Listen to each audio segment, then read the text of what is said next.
Scholars and Dragons is a mature college-age podcast. Please check the episode description for content warnings. Listener discretion is advised.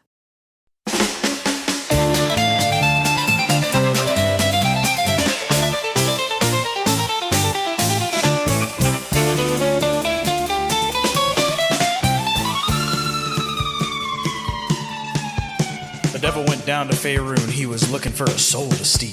He was irate because Roland escaped and he was willing to make a deal.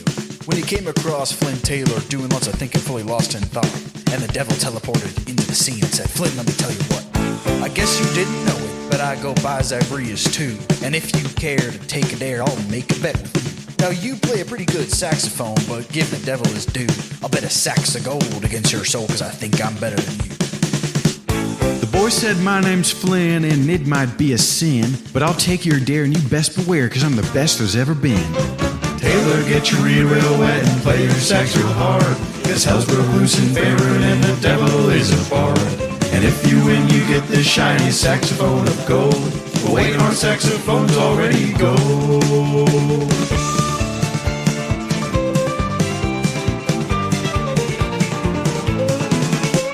The devil opened up and said, "Flynn, why don't we raise the stakes? You're looking for an invention to prove you got what it takes." And the devil, ready to play the sax, took a deep breath of abyss. And then a band of fairies started to play, and it sounded something like this.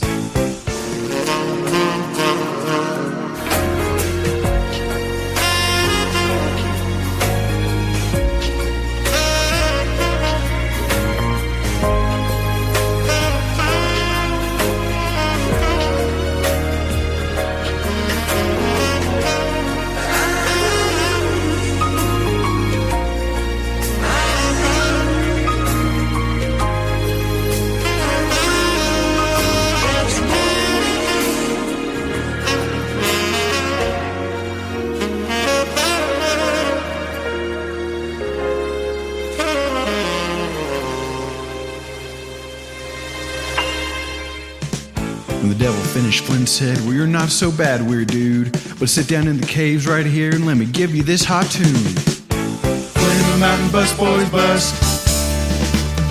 The devil's in the block of the blue busters. Chicken junkie, that means Flynn don't get.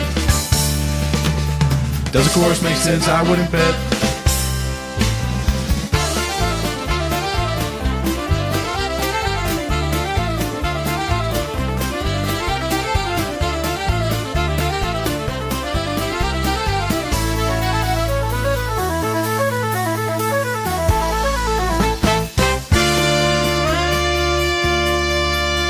When Taylor flashed a grin, cause he knew that he had won, and told that loser devil, "I've got a new idea, son."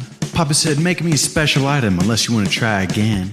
I'll put an end to all this dread and prove I'm the best there's ever been." He played. Flynn and the mountain bus boys bust. The devil's in the block of the blue busters. Chicken junkie, that means Flynn don't get. Does of course make sense, I wouldn't bet.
And welcome back to Scholars and Dragons. Scholars and Dragons is a podcast about two college students. Yeah, Flynn. Aaron is also. Oh, The three. college student. Yes, that's right. I keep forgetting about Aaron. 3 college students. Flynn in a workshop. A Roland who is maybe dead.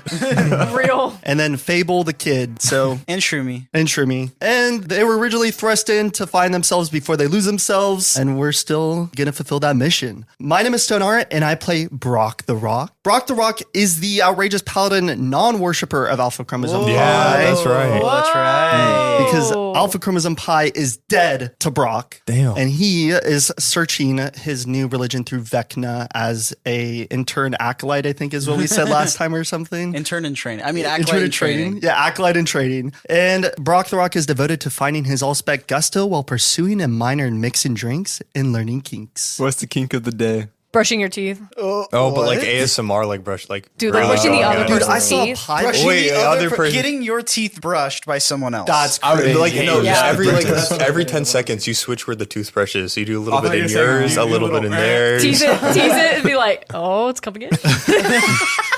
Here comes the toothbrush. Every now and again, they switch it out for something else. Wait, that's wild, Garrett. That is wild. That's so gross. Brock's Scholor is that when Brock was about 8 years old, he was going to visit the good old Washington, D.C., home of the president, and he actually got a tour of the Oval Office, and who, other than himself, was sitting behind the desk? You. It was a mirror. He met Obama. This is crazy. This is crazy lore. What? Brock, Stonewall didn't realize he could just say whatever he wanted. Brock met Obama, but he was 8 years old, so all he did was like shake his hand and say hi, and then Obama asked him a question like, what's your favorite color? And Brock was like, the color blue. And then Obama was like, oh, good meeting you, kid. And then he just completely ignored him. So Oh. that was it. Wow. As That's all crazy. adults do when they meet a kid. Across Brock America. doesn't. No, he's 8 years old, so he has no opinion. I thought you said Barack. No. Wait, Barack and Rock. Oh my gosh. Rock That's Obama. Barack the Obama. Hello, my name is Melanie. I'll be playing Margaret, Hollsman, main man, trumpet man with the musical pants. Hoping to get a 30 so I can get inside Aaron's pants and get him on my lips, and as he touches my hips. Whoa. That's on period. I can That was rap. completely Hips. improv. I Melanie swear had you're her not eyes saying closed. words, bro. In Aaron's pants. Oh, that's all you need to know. That's it. Yeah. Good. And Margaret's Scholar today is Margaret's goal has been since day one, get the F back to Earth. That's it. I don't care if I have an all-spec. I don't care if I get my Fitbit. You know what? Screw it. I'll buy a new one. I want to go home. That's a good point. I want to go home. And whoever wants to come with me can. Whoever wants to stay can. I want to go home. That's my Margaret Scholar for today. Thank you. Nice. Wait, that's Why am I the one exciting. clapping? You know, I really appreciate that your scholar has something directly to do with the character that is like something can be taken action upon and like affects the story going forward. What do you mean? My scholar can affect the story too. Obama comes shows up up out and of saves nowhere. us. He goes, I remember you. Hello, my name is Josh. I'm back. And, well, I mean, Flynn is I back. love that guy. I'll be playing Flynn Taylor, the conduit of culture. Oh. That's me. Hopefully, Yes, sir. high impact bard. This is all over the place. Papa Flynn Taylor. Papa. Oh my gosh, Papa Flynn Taylor. Okay, okay. back. Got the milk, guys. Yes. Warehouse milk. Warehouse. Yeah, like sawdust in there. It just sounds warm. Whale. No, it's not even just warm. It's hot. Forever hot. As if it's just been in the microwave. Oh, but it's not my But it's not. Microwave milk doesn't sound horrible, but like Like really milk microwave. that is Sat in hot the sun because for of the so long. environment is Much Yeah. worse. Curdles. Summertime whatever. milk. Anyway, my scholar for today is that Flynn is back. That's a good Okay, one. nice. He's ready. He's ready to reveal what he's been coming up with in his little workshop. He's going to come out and he's going to be like, here's my thing, guys. And you're all going to We be get like, to see his thing? wow. Yeah. He's whipping it out.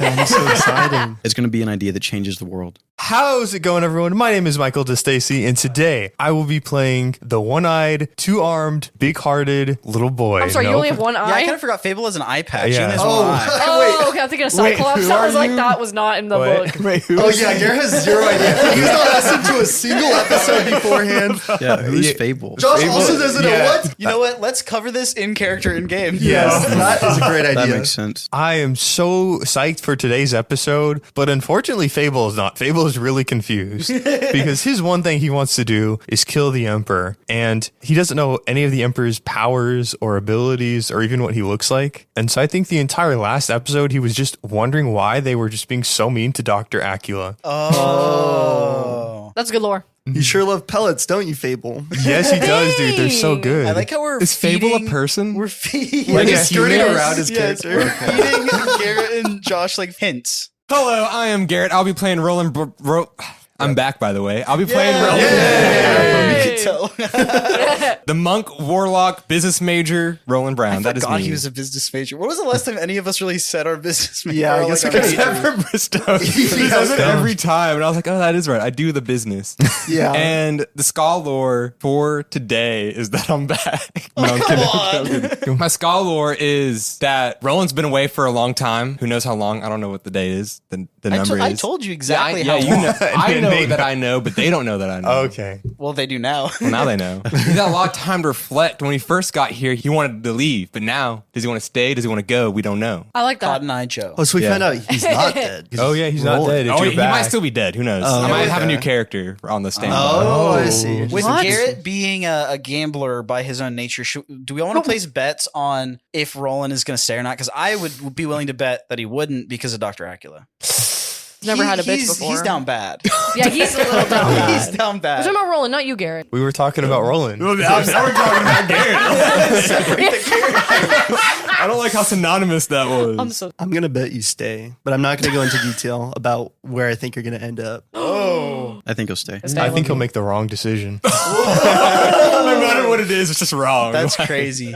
And my name is Nate Dietz. I am your Dean Master. Sup, So, for the penultimate episode, I am everyone, everywhere, all at once. And that's right. If you didn't know and you didn't listen to, I think, the last episode at some point, Okay. this is the second to last episode of Scholars and Dragons. Oh, so sad, but so cool. Crazy to think about. Mostly Wow. just so everyone knows, or it's not like a band breakup. We're just, most of us are graduating. No, I hate so, everyone here. like They're that's the terrible. main thing. We're just going on to focus on our careers and our last semester in college. No, Stone is actually dead. We have an AI voicing him right now. Oh, yeah. Just ignore This that. is Stone Aside AI. from that.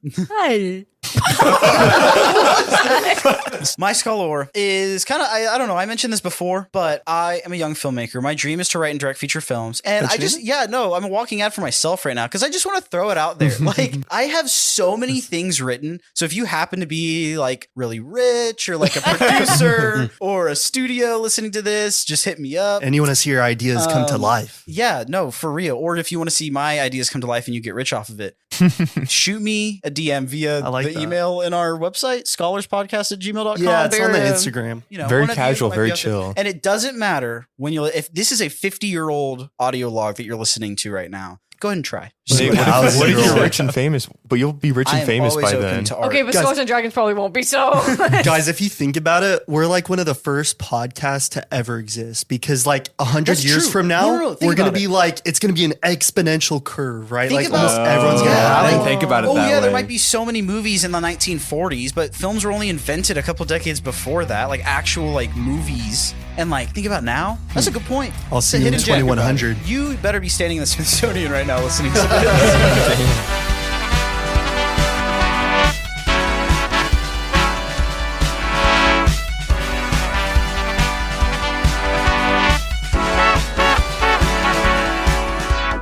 Where we left off last time. I cannot This is a wait. group collaboration. Where we left off last time with Josh and Garrett was there's a party and all that. We spent a lot of episodes on. Brock kind The of Brock trilogy, ruined the local Blue Buster. economy Yeah. through his false promises. But the last thing was Flynn decided to go into a warehouse to work on something that can actually change the world. When he got the mission of his Allspec, it wasn't really working with their group. So he thought, you know what? I might as well have a little bit of a writer's retreat, just like lock myself up, see what I can come up with. Then Roland was given the mission by Zagreus, this Zagreus Michael Moses figure that keeps popping up. Big he was words. given a mission by Zagreus to form a relationship with Dr. Acula and then hand her over to him for unknown reasons, or probably bad ones, because you know, that's weird. So, Roland, at the peak of their relationship that we've seen so far, on top of a Ferris wheel, right before, as Dr. Acula's leaning in for a kiss, Roland said no. And he told her that he wasn't going to do that. Basically, you know, go back and listen to that episode for the cool version. But basically, to preserve her, he decided to void his contract and actually do something peaceful. Yay. And he ended up getting taken by Zagreus and locked in some sort of prison. Then in the stuff that followed, to go quickly. Dr. Acula basically was like, listen, I've tried a lot and I'm very affected by Roland's disappearance. So I'm going to go. I'm just going to go try and figure out what happened to him, if he's alive, if I can get him back. And I'm going to devote all of my time and energy to that because I've tried helping the group and align towards the Allspecs to actually do something about them getting home, but also stopping the Empire or whatever. And she said, at this point, nobody appreciates me, so I'm just going to leave. Nope. And she did that. Then the group went, and originally they were going to go get Roland's phone. And then they were like, well, maybe it's better to go get Brock's necklace because they at least know the layout of Dragon University. And so they set their target on that. And they're like, man, it's going to take so long to get there. We went to a flea market. So you went to a flea market to get a magic item that can kind of speed up and we traveling. got a mystery box, and then we left. Stone became a furry. Yeah. Why did I not become a furry? I became a transformer. A raccoon. Yeah, so yeah, Melanie said we got a mystery box, and what was in that mystery box was like this little remote that can fast forward y'all's perception of time, and Stone became a transformer furry. And then Fable actually stole an entire booth, and then y'all clicked the remote and ended up in a closet in Dr. Acula's office. And in between the closet, we apparently the credence like crashed down, and there was like a terrorist attack or something. Yes, so Stone got a flashback flashlight, which anything you shine on, then everyone in a 20-foot radius gets a flashback of that thing. So y'all shined it on Brock. Yes. And saw the way the remote works is it fast forwards your perception of time, but you actually still go through everything kind of as an NPC. So they basically skip the traveling. Stone has like a furry tattoo now also. Okay, that I don't know why. On accident. They were threatened, but it was a flash. flashback. Anyway. And the Credence has been ramping up efforts. The Credence has officially declared war on the Empire. They did a terrorist attack on the capital city. You know, tensions are rising around the world. But then to focus back in on y'all, last episode, y'all were in Dr. Facula's office and were stuck for the whole episode in a time loop. Over and over again, Bran would walk in the room and basically be handed a wand to kill Tooth and Gum that had been revealed to be supporting the Credence, and he wouldn't want to do it, so he was doing a time loop thing, and it was like a time loop puzzle that we were in. Yeah. And then it was revealed that y'all had been doing this for hundreds of iterations, maybe thousands or tens of thousands of iterations of this time loop before you finally found a way out of the time loop, ran into the laboratory in Dragon's University that has that magical window to AARO, and Hugo Fabian saw y'all, ran up, and was like, and was basically like, oh my gosh, you're actually here. I forgot about that. Great to Yeah. see you guys. Hugo'd all over us. So we're in front of Fabian right now, technically. You are, and that is the recap.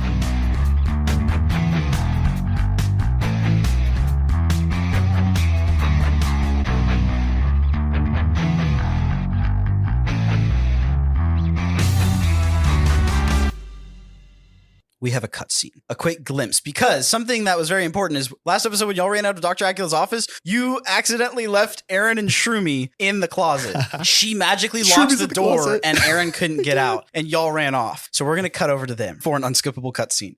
I feel so bad. So Aaron, Shroomies back. we see Aaron and Shroomy sitting in this closet, and Shroomy started to cry, and Aaron's holding him and just like rubbing his little mushroom cap head, and he's like, I just don't even know what to do. That's And he's a green flag right thinking there. through all of these options. He can hear Dr. Facula that is frozen in a cube of ice that is burning with maggots and stuff on their skin as they're woman. trapped, and then Bran is fighting to hold them back, and Aaron is basically trying to, he just wants to get back to his friends, and he finally thinks of his get out of jail free card. He thinks to his deity figure, the contract that he made with this Agrius Michael figure. For him, if you remember, the name for him was Moses, and so he calls upon Moses, and everything flashes from the dark closet to him being in that void of white space. He is in the realm with Moses. We see the typical red chairs and everything, you know, the typical setup, the chess table with chess pieces. pieces and whatever, but then the chairs pick up and they start to move because there are fairies and fey creatures as we look around the space that are packing up. It's like the Demon What? Hunter section. The Demon Hunters Anyway. section. We see a bunch of Fae are basically packing up boxes of void and packing up the chairs and the chess pieces. And we see that Moses is standing there in bathrobes drinking some tea, and he is directing them to like go in certain places. And Moses turns around and goes, oh,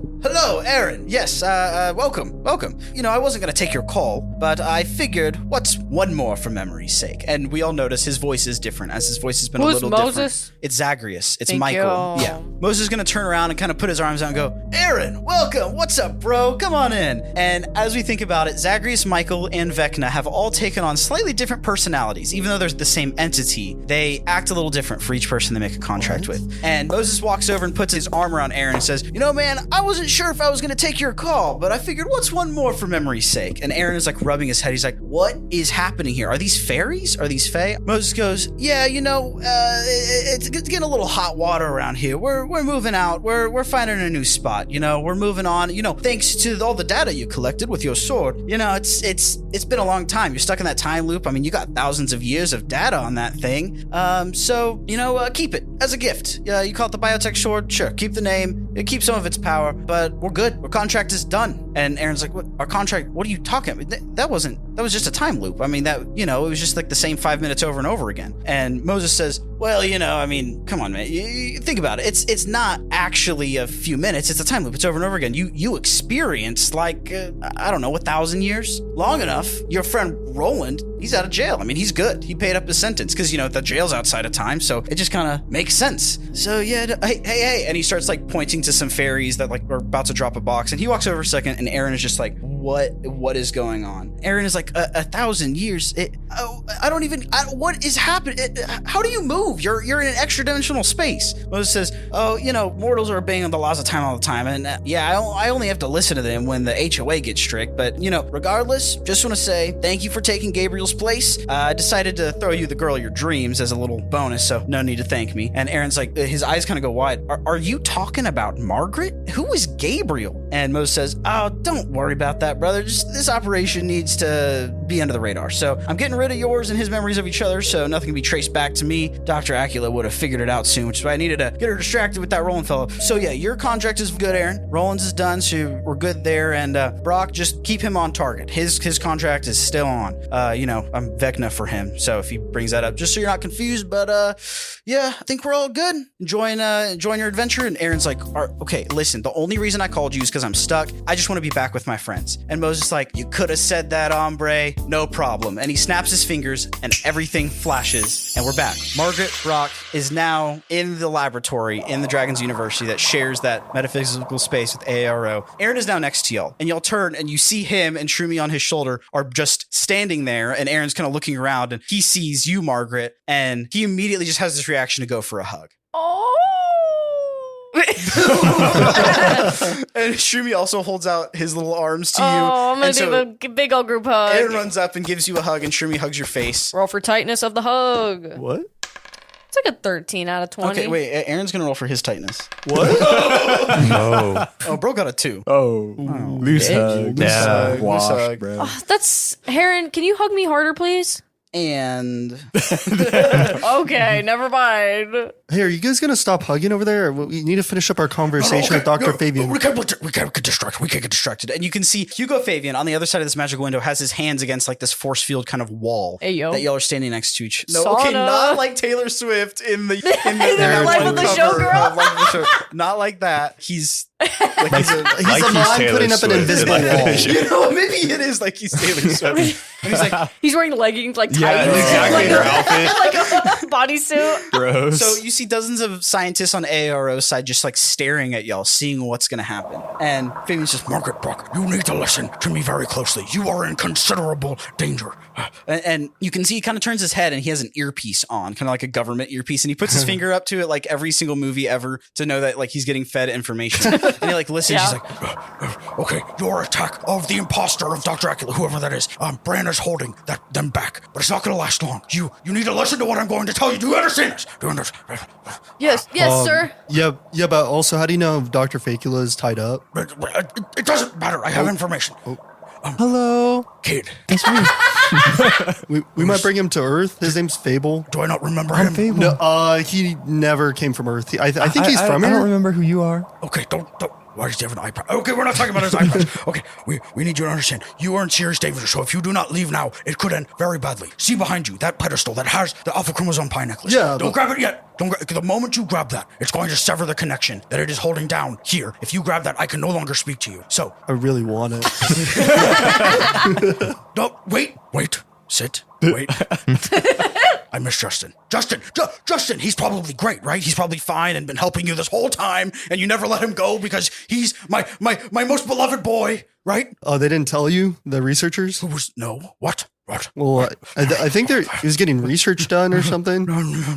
I heard that from Tooth. Okay, we're not talking about that right now. Listen to this You clearly. see a tear shed. I'm assuming since this is the end of your story, kind of, and we're wrapping up, and we're getting towards the end, that you probably have all the other allspecs, and this is the last one that you need, and you probably have all the others, right? Okay. I've got an allspec. Oh, that's great. Okay, perfect. We didn't even count on that one. So you've Who's been gonna in there for a long time now. So what you need to do is you need to take all the allspecs that you've gathered and take them to one place. It's very important that you do. You must take them to a spot in space-time that is the closest point between the Forgotten Realms and Earth. Okay, you understand? Yes, Brock, listen. Do you understand? Yeah, but we only have one allspec. And it's in the chair right now. He's gonna roll a Constitution saving throw. For what, crying? Roll got a 4. He starts crying. No. Between this and the dog, that's a lot. Okay. That's a lot. Okay. It's gonna be okay. Listen to Matthew Briggs. Matthew Briggs. It's okay. Listen. You're laughing, Brock. You need to take whatever allspecs you can get, even if it's this one. This is a Hail Mary shot. You need to take it to a metaphysical anchor point for the powerful memory magic that flows through the universe and is most strong in the Forgotten Realms. It flows into this singular point. That point I told you, the closest point between the Forgotten Realms and Earth. You must go to the Field of Dream, and in its center is the pit. Inside the pit is where you need to go. So you just want us to like jump in the pit or something? You want us to I walk don't up fully to know it? what's in the pit, but I just know that if you go there, the pit was created when I put Dradolia into the Forgotten Realms, when I made the Void Cube, all that. I'm sure you've been caught up by now, the information, Yeah, you know. Dr. Acula Yeah. gave us a lord up a while Okay, ago. perfect. Yeah, that's Is exactly the what pit we going to need. keep me in a cage again? What? Don't worry. He's used to eating pellets and being in cages and Pills like from the ground, like dirty, yeah, like a dog, like Justin. Like we might bring But him he's with home. us now. He's just like nodding, not because he understands, but because he's scared. Well, didn't you grow up here, Dr. Fabian? That was like one thing. No, we I learned. grew up on Earth. Dradolia wasn't even there. I put Dradolia in. It doesn't matter. I'll catch you up later. Okay, then go to the Field of Dreams. Then go in the pit. That's where you need to go. The allspecs have the highest statistical probability of actually doing what you need it to do. And here's the thing: you probably still want to come home. I'm assuming. Well, regardless Yes. of whatever it is. I don't want to go back home. I don't want to know any more about him because I think I'm a mandatory reporter. So anyway, I beg of you, when you go to the pit, I need you to use the allspecs to destroy whatever you find in there, to sever the strongest connection between Earth and the Forgotten Realms. You want us to fight something? We haven't done this entire series. No, not fight something. Just use the allspecs. Use the allspecs with your maximum imagination to manipulate whatever you need to, the harmony and all that stuff. Go there, use it, open a gateway, get back home, close all the doors. The Credence can handle the rest. The Credence is already fighting. They're doing well. And I can try and stop the government here because if Dradolia opens doors, if the Dragons University opens doors to Earth, America is coming through. Dradolia is coming through. It's not going to be pretty. Do you understand? Okay, I have a question. What? Do we actually need all the allspecs? No, not, I mean, I don't know. Just get however many you can. And I've also got a question. Yes. Can we kill the Emperor? Ooh, you hit a you can hit a visibly weak spot. You hit a weak spot. It kind of hits him because at least Margaret, Brock, and Aaron know that the Emperor is Hugo Fabian's brother, as a refresher. And Fable, as you start to say that, as every kid, like so many kids, like they'll ask a question and they'll get distracted. You don't even really see the outcome because over your shoulder, you just kind of notice something. You see on the far wall of the room, the walls are made out of cobblestone and everything. On one particular piece of cobblestone, there are little purple magical tendrils of energy that are starting to wrap around it. So, Fable, I don't think we have time to really kill the Emperor. I know I told you that we'd have time to do that, but do we at least have time to deal with the purple? the What do you know something about the purple? purple. I know it's pretty. Look behind you. Like my Looks like a demon Oh, hunter. Demon hunter. When y'all turn around and you see the purple energy going around this cobblestone, you only get about a moment to be like, is that a problem? Before the cobblestone goes flying out of the wall. Not towards you, but going outside. And the entire wall begins to get disassembled by these magical tendrils of purple energy. These cobblestones go flying outwards, and you see the bright sky shines into the laboratory. And floating in the sky outside of this laboratory, manipulating these magical purple tendrils, you see floating in the air, Sumanzu. Shit. He has rippling golden robes, and you can see bright purple energy rippling under his veins, which I wrote before I watched K-pop Demon Hunters. But I realize now just how much that lines up with that art style. And you see these tendrils culminate in his eyes, which glow a bright but dark purple. And Margaret, you do notice no. his face is fucked. severely burned because Margaret is the one that cast that icy spicy spell I'm on him. fucked. Oh, bye, guys. I don't know if I'm going to make it. You're done. Hey, roll initiative, I guess. It's all over. Combat in the last episode. Okay, do y'all say anything to him So in this Dr. moment? Fabian, we dead.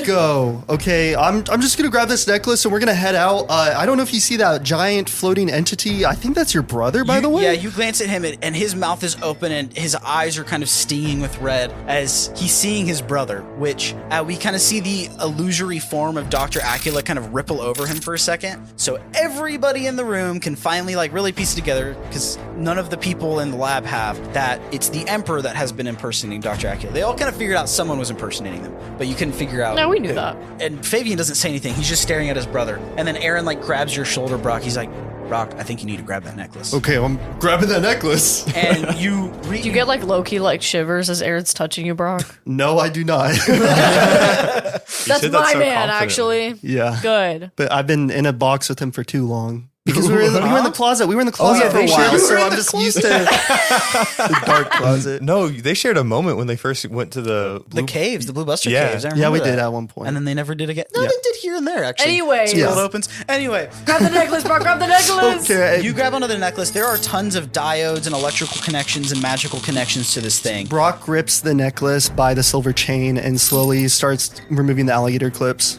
which I assume are the electrode connectors. Yeah. Okay, so you begin to do that, and since the way you described that, I don't think you'll need to roll. It's just going to take a second. Let's go. And you hear the Emperor's voice echo out before you, like he's magically enhanced his voice. He looks down at you, shaking his head, and he says, It is my right to rule Earth. You seem to not understand that. We have to run for president, sir. All hail the president. All hail the president! He- 3, 2, 1. his eyes are- All hail the president! his eyes are fully glowing red, but he somehow manages to convey that he's rolling them. He says, I will stop at nothing to dominate your planet. You think that my empire means dread, that means something bad, that it's some horrible notion, but you are ignorant, Brock. Suminzu, Tell him. I don't have a problem with you. I'm just trying to get back home to my family. I don't want to destroy your empire or anything like that. That's not the point of our mission. We're just going to go to the center of the map Then and we're why going to go run fight away. me? Why resist? Why not? Because you have to run for democracy, dude, and the election's not for another 3 years. Done. Brock. Brock. What, Fable? Do you think this guy works for the Emperor?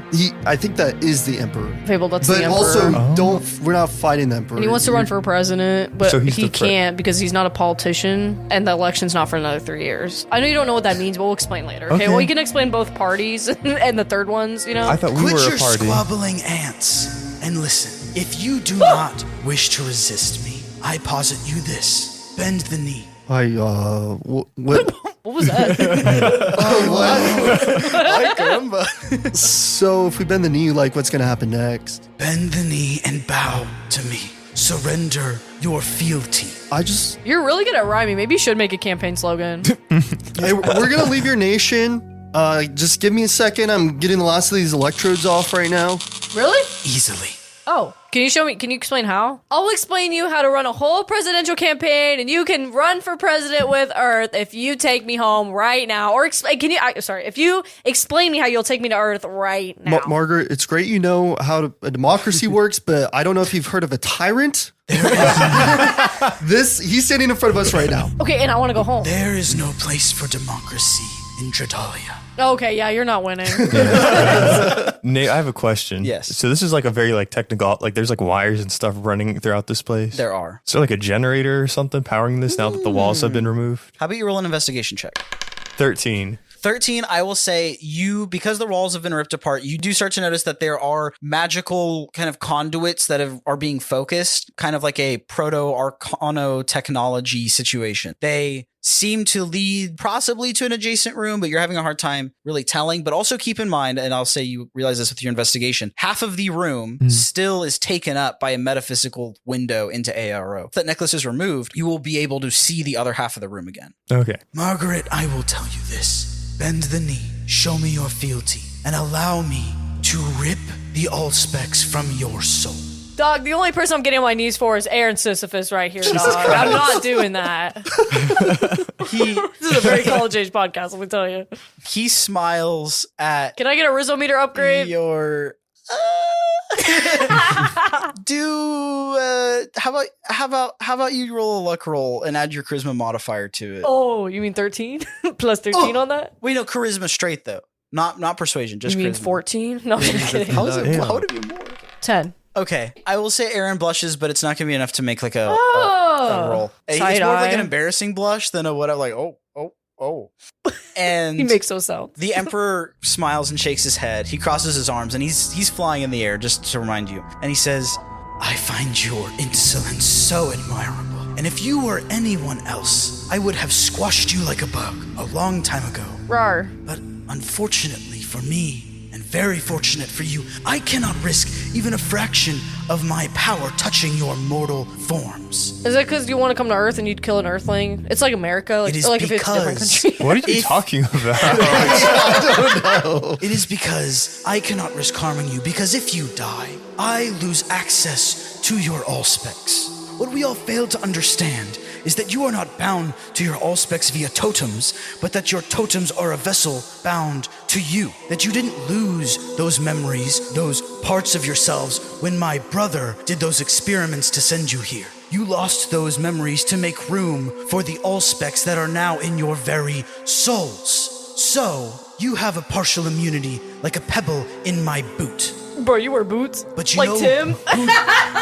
You know who doesn't have an allspec bound to them? And he reaches out his hand and clenches his On Shroomy? fingers. No, And he's talking about himself. Aaron lurches back. And you can see Aaron goes to grab at his chest like he's going to grab his heart, but his arms fly out and his head lurches back, just like Stranger Sadie Things. Sink in Stranger Things. Yeah, okay, Yeah, she's yeah. like, And Aaron is like choking and like hurting, and you you think I can can do tell there is a magical visage of a heart in Sumanzu's hand. That it looks like Sumanzu almost has his fingers around Aaron's heart. Does Brock have his necklace now? Why don't you Brock's roll? got his priorities headed straight. Let's be Dude, honest. why don't here. He's gone too long without this Yeah, necklace. no, He's just no. gonna get it. Roll sleight of hand because you're like doing stuff with your hands very quickly. Can I, like, no, stop! What can I do to stop this? I got an 11. You got an 11. I will say that you are 2/3 of the way there. Aaron, give me 1 second. And Aaron's like, and you can tell that he is in extreme physical pain. And Oh my god, I have an idea. you can see Margaret's looking down, like thinking, what do I do? And Sumanzu says, Margaret, before you act, I'm gonna remove my hand and send tickle him. right now. And That's the craziest thing ever. as you go to remove your hands, he's going to keep speaking. I'm going to say your hands are going to need to travel the distance to him. That's because okay. he's Yeah, no, I'm gonna kinda keep him, far. like, low-key. You're trying to stealth this? Shit, I guess. Roll stealth. It just made it worse. If you said nothing, you would have been okay. Well, I don't want him to see. He's just gonna be like, no, and just smack my hands down and be like, well, damn, okay, That's that's right. fair. Yeah, that's exactly what he would have done. Yeah, exactly, see? Wait, what is that game where you have to like pull your hands out faster than slap like fist the or slap something. fist? I hate that game, Dude, bro. I hate Yeah, I that feel like you would like that game. You get really good reaction. It's so hard, bro. Imagine you guys had to play that game in real life to actually like. I've played Margaret only to in get real her life. I got a hands. 16. Okay, I'll say it's stealthy enough. I kind of like your mini game idea of doing Yes. like a slap hand Slap game. hand where you like try to move your hands back and the other person tries to slap the top. To I slap do the that with top my of it, hands. I'm gonna and- tickle him. He's gonna get Joe. We'll get there in a second. But as Okay. as your hands are sneaking, they'll take even a little longer to get there if they were to fly straight there. He looks to you directly, and you can almost feel like your perception has like almost like a tunnel vision. It's easier to focus on him, like he's using some sort of magic to I'm do locked that. in. And he says, Margaret, I have the power to rip life from Aaron right now, but that also means I have the power to give him life. You're gonna make him pregnant?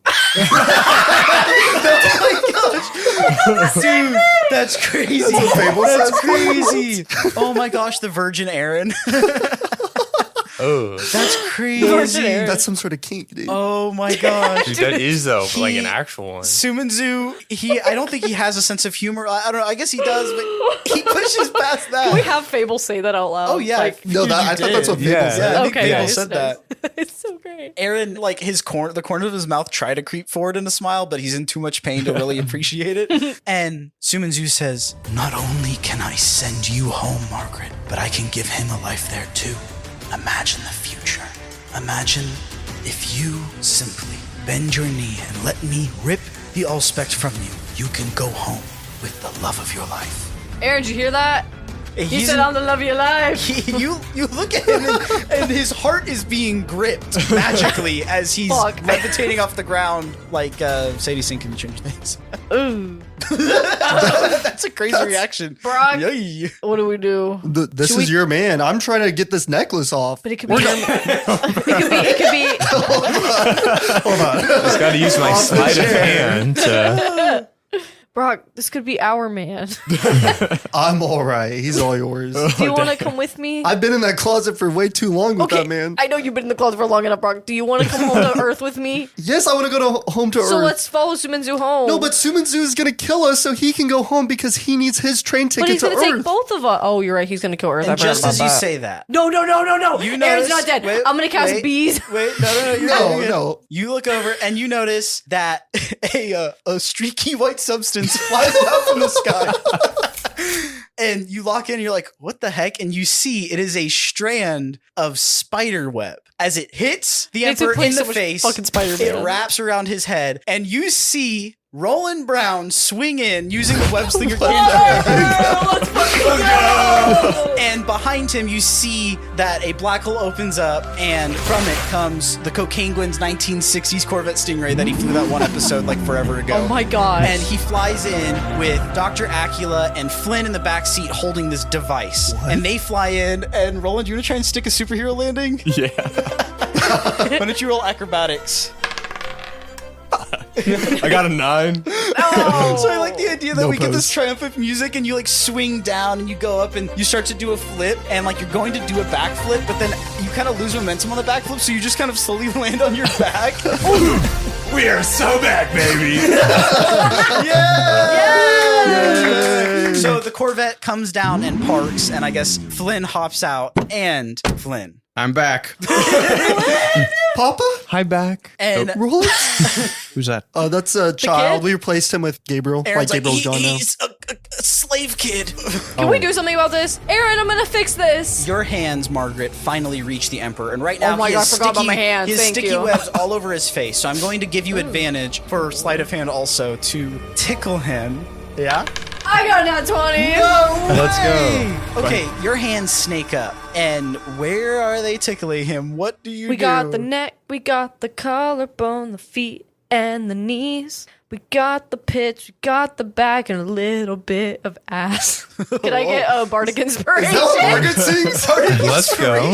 You mean just like normal inspiration? No, she's Nah, saying it's it. fine. It's She's saying- successful. It's fine. Okay, yeah, it's a nat 20. You start to tickle him and like At the neck. just at imagine the like someone really collarbone. mad that's getting tickled, but they can't hold it back. So it's like he's not necessarily laughing, but he's kind of convulsing as he's also trying to get the web, these magical webs off his face. So he is very trapped right now in what's going on, and his sleeves kind of slip on his robe, and And he's naked. you notice No one else thought that was funny. you notice he's wearing your Fitbit. And if you remember, you found out a It long fits time him? ago, the Flynn stopwatch thingy, that your Fitbit was in the inner circle of the Empire. And maybe it was on someone else, but at least right now, he's the one wearing it. And so you land, everyone is back together for a The minute. gang is revived. Woo! You have enough to like probably do one action each before the Emperor gets the webs off and gets the hands to go This is away. endgame. This is endgame. Oh, no, endgame. Yeah, okay, no, When the circle of no, dudes. we are in the endgame now. It's a circle of dudes with each of their weapons. That's us right now. We're like. Dude. Anyway, Melanie made a Marvel reference? what? That's crazy. I've never even seen the movie. Okay, so you each get one action. What do you do? Are we going to roll initiative? I think that'd be fun. Guys, we got Melanie to want to roll initiative. What on earth? This is this is like a Christmas But if present. it's only one Wait. time, it's one time each. Then Wait, it's this fine. is full circle because This is- Melanie wanted to start the podcast with no initiative, Yeah. no No combat. no Ever. combat, no anything. And we got to the point. Guys. What? Do we need like a round of applause for all of us? Like, I think we Thanks. all had a part to play. Yeah. You, the audience, especially. All right, God. for the first time on Scholars and Dragons, roll initiative.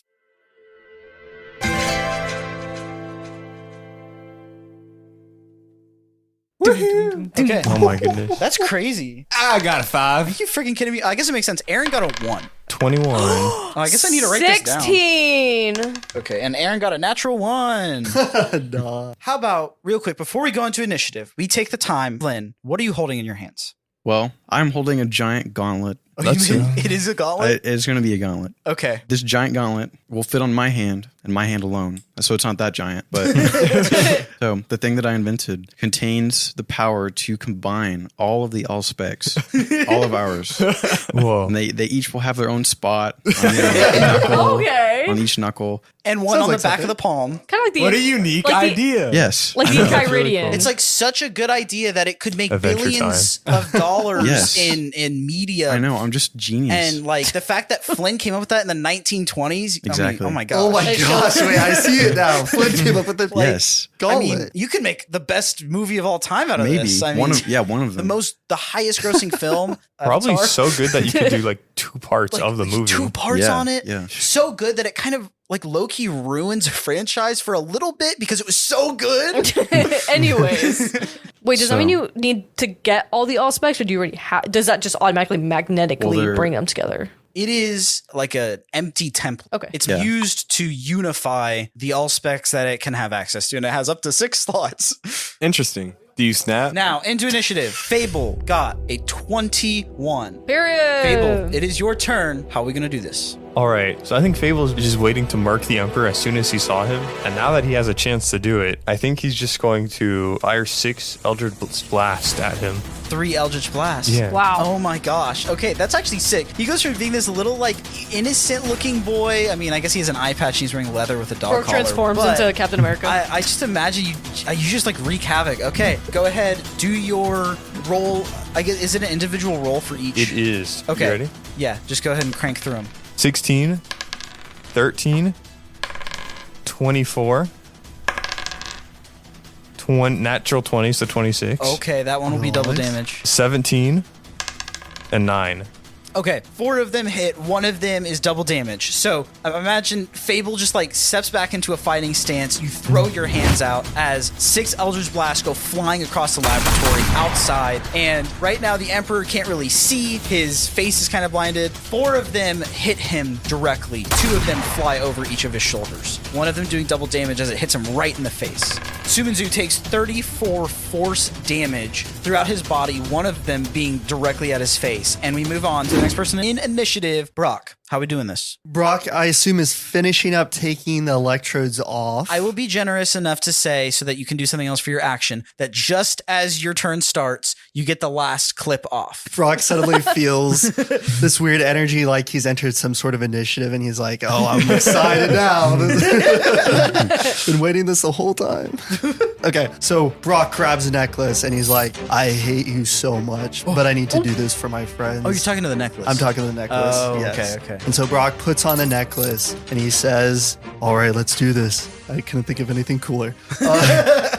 Brock casts Magic Circle on top of the Emperor. What? It is a 10-foot radius, 20-foot tall cylinder of magical energy concentrated on the Emperor. What it does is that the creature cannot willingly enter the cylinder by non-magical means. So I am forcing the cylinder on him, and the creature has disadvantage on attack rolls against targets within the cylinder. I'm going to make it a trap. That was... Okay, nice. Yes. But if you're somehow in the circle with him, he has disadvantage on Maybe attack Aaron rolls. is like, if you reverse the spell, it could be a trap.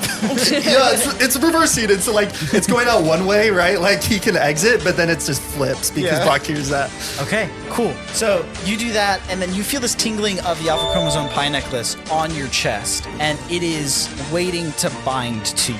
Oh. Okay. Then Whoa. next in initiative is Margaret. How we doing this? Girl, I have wardrobe malfunction, which my can gosh. unbutton buttons. I'm getting my Fitbit back. Ooh. Let's go. Give it to me. That's actually It's insane. crazy. So you reach out your hand like 11, and you are trying to use wardrobe malfunction to undo the clip of the Fitbit. So you use your action to cast that spell, and there's no rolling for that in the spell's description. So it successfully unclips from him and begins to fall, and he's flying in the air, probably 60 feet up. Y'all are on probably the 4th story inside the castle of Dragon's University. So Is it's he not falling on an down island? into a courtyard. What do you mean? You're on Dragon's University. I thought he was on a floating island. He's flying. He's just flying. He's just levitating in the air. Oh, I'm gonna run and catch it then. It's falling outside. So he's outside. Imagine this is the laboratory. This was the wall. The wall's gone. He's flying outside. The ground's down here. Okay, I'll jump. 4 stories. Extendo hando. Garrett, don't act like you could be Extendo like. hando to catch it. you know Is he right You know above me? what? Melanie has wanted to jump off a cliff for so long in this podcast. Yes! You run to the edge and do acrobatics. Didn't you Just try fucking to dies, bro, on Just impact. at this point, I'm gonna let you. Didn't you jump try off a to cliff. stop Roland and I from falling off? Yay! Melanie's rolling acrobatics. 7. Okay, so you run, you jump, and you trip at the edge as you begin to fall in the air. And because this is initiative and each round is 6 seconds, you're kind of slowly falling. So you're mid-air, your hand reaching out to the Fitbit, which is level with you in the air. I'm gonna say finally. Okay, Cool. next in initiative is Flynn. Okay, so do I need all of them? So the idea that I had, you don't necessarily need all the all specs. It's in your best interest to get as many as you can before you kind of get to a point where maybe the Emperor does something to you, or even the AARO does something, or like whatever to like handicap you enough that you're never going to get home or you're going to die or something. You know what I mean? So no, you don't need all of them, but it's kind of just however many you can get. And how many do we have in our possessions? We almost have the Fitbit. Do have Yeah, the 1.5 necklace. actually, because Fable technically has something. Okay. And as a refresher, Aaron still has his magic sword. It no longer talks to him and it doesn't levitate anymore. But I'll just say you'll probably know there's some magic, so it might still be the Allspec of Destiny, but you don't really know. I'm going to cast Featherfall on Margaret. Oh my god, you're so sweet. I was gonna ask. Okay, so you throw out your hand and cast a spell on Margaret as she goes to fall, and then Margaret, you're expecting to like just drop. My face like is have a gone, precipitous bro. drop, but you are just kind of slowly falling down, which might make it actually harder to get your Fitbit because it does not have Featherfall. Okay, next in initiative is Roland. So I'm gonna use for my action web slinger to like web him and sling myself at him, and then use my bonus At the Emperor. and then use my bonus action to do flurry of blows. I Let's go. forget that like you fought everybody up until like episode 25. Dude, this Like is you literally demolished human This beings. is literally something Until then. Spider-Man does. This is so good. You're Marvel you are- Rivals PTSD right now, dude. So you are zipping to him, and you're just gonna unleash a flurry of blows. So I will say the zipping to him works as your movement. And so, how does flurry of blows work? You roll. I just roll. You like roll to hit him, and then Yeah. So you can have advantage because you are in the magic circle. So you have magical advantage. I'm gonna also give you an advantage on top of that because he has webs on his face, and there's the hands tickling him, and it hasn't been his Roll turn the yet. dice 3 times. So roll a dice 3 times to take the highest. Okay, we're going the right direction. 18. Okay, Very yeah, nice. you are successfully pounding the Emperor. Oh yeah. Big. You get flashbacks Whoa. to pounding Brock's ear. Oh, yeah, Brock has been half deaf this whole adventure. I forgot about that. I know. I remember. 7 damage. Wait, nope. 5 damage. Oh. That is so epic for like such a small return. I have nothing powerful at my disposal, bro. Not yet. So I just read Roland's thing. You can do that 2 times for 1, I think, based off of what I read. If you spend one of your key points, which you literally never do. Key Yeah, points? so I'll Key do points? I that. don't know. Okay. So once again, roll 3 and take the highest. 24. Okay, You're good, bro. You're good. You definitely succeed that. And your damage. 6. Another 6 damage. You're gonna kill him, bro. So you do 11 damage in total. You are like pounding on him. He so far has taken 55 damage from the group. And because he's like a boss, he gets things called legendary actions where he can Yes. take between other people's turns. So it is not his turn yet, but he is finally able to go up, grab the webs on his face, and rip off some of them in front of his face so he can now see again. Oh dang, bro. Last was Aaron's turn, and what Aaron is going to do is he's going to focus all of his energy. He doesn't do magic. He's not a magic guy, but he's just going to focus on how he knows magic works in this world and do everything he can to try and force and resist the magical pull that the Emperor has on his heart right now. Aaron is going to get advantage because of all the stuff going on with the Emperor right now. He rolled 14, and that would be Period, probably Aaron. +2 for Constitution saving throw. So right now he has 16. That second is... So he got a 16. So Aaron is successfully able to force back the grip that the Emperor has on his heart in this moment. And Aaron kind of like falls down on the ground. He's out of breath. He looks up to Margaret, mid-flying. falling off of the thing, and he immediately is trying to Taking. scramble to his feet. Be like, no, no, no. And he's trying to like get over to the edge of the building because you are falling. But I'm feather falling.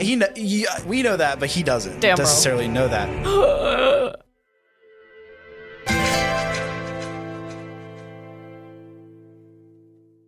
So we're going back to Fable, top of the turn initiative. Fable, what are you doing? You just successfully hit him very, very well. I mean, the point is to get Margaret's Fitbit is what we're doing. I think so. As the group, that's like the primary goal. But also, I mean, like you said, Fable's personal goal has been to kill the Emperor. If you want to kill the Emperor, do it. Oh, let me just kill the Emperor real quickly. You almost did, You bro. got it. Okay, Margaret's still in feather falling, right? She is. The Fitbit is falling faster. So that means Yeah. it would have already hit the ground, right? If she's almost hitting the ground. Yeah, so the Fitbit already has hit the ground at this point. Oh, can I use my bonus action to see if it's safe or if it's like broken? You can try and do that from like a distance investigation. Okay. I'll say at disadvantage because it's so far away and you're looking at a small object. 10. Okay, your 4 stories up in the air. You're trying to look at a Fitbit on the ground. I mean, it's not shattered. You can tell that much. But I will also say it landed in a garden. There's a garden below y'all. Oh, so, okay, magic. Nice. Oh, Magic Garden. Yeah. So- I think It's a about name. that. it's not shattered. You know that much. Okay. Can I hold my turn? You can hold your turn. I'm going to do that. Okay, Brock, you're next up. So you just said that Aaron hit the ground, right? No? Or No. Were we talking about Aaron? Okay, yes. To clarify, Aaron came back from his Sadie Sink Stranger Things position and he kind of fell on the ground, but not in a dangerous way, just like catch his breath. And now he's booking it towards the edge of the building that Margaret okay. just jumped off So of. he has not taken damage. Not that you can tell. Okay. Brock is going to run to the edge with Aaron. Okay. And he's going to be like, oh my gosh, that was a far run, dude. Was Margaret down there? Yeah, she's falling. She's falling. Then y'all get to the edge and you can see she's halfway, like she's feather falling. You can kind of tell the fact that she hasn't landed yet. Like clearly something happened. And you look over and see Flynn had his arm out. Well, how about this? I'm going to cast Bless. Okay, well, what does Bless do? Bless is you can bless up to 3 creatures of your choice to add a D4 to your attack roll or saving throw. So I'm going to cast that on Margaret, So Flynn, sweet. Oh, and Fable. So Brock does that, and it would normally go to Margaret, but we have a couple people join the initiative as What? Nate, the DM, remembered that Dr. Acula, Kokingwin, and Shroomy are also in the room. So Dr. Acula has initiative before Margaret now, and she very quickly turns into a swarm of bats. She runs forward, turns into a swarm of bats, flies over, and there's probably like 50 bats in the swarm. That's a lot. She probably has 20 bats in the swarm.